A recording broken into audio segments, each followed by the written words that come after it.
Kamusta mga lot? Another vlog, another paint. Ayan na yung ginawa natin na hologram mga lot. Tapos na siya.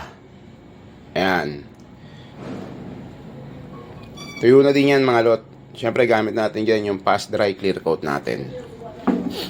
Yan. Yan o. Kita nyo ba yung mga parang glitters, no?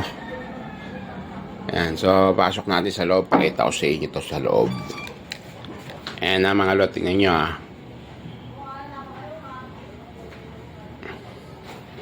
Pag tinamaan siya ng liwanag. Ayun. Dito. Slapit natin. Ayan o.